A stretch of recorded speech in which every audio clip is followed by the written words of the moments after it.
Welcome to the Slop Temple. We pray this video helps. You start by ensuring the console won't die mid-reset, plug it in or charge above 50%. Next, backup saves with Nintendo Switch Online or transfer them, because a reset erases local data. Now sign into your Nintendo account so you can unlink accounts cleanly if needed. Once done, go to System Settings, scroll to System, and select Formatting Options. This gets you into the real reset controls. Make sure you've completed backups and noted users before proceeding.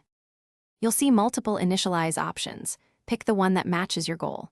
Choose Initialize Console to fully wipe everything and restore factory defaults, or pick Initialize without deleting save data if you need to preserve local saves. When prompted, enter your PIN or parental control code. This is required to proceed. After confirming, the system begins erasing and will automatically reboot. Make sure you don't power off during this process, because interrupting it can corrupt system data.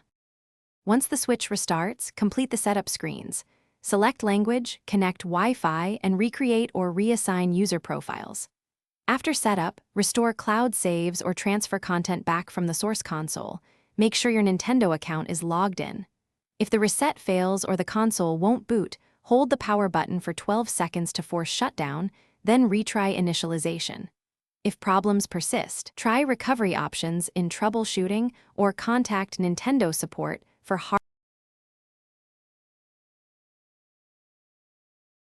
Thanks for watching. Consider subscribing if we helped you.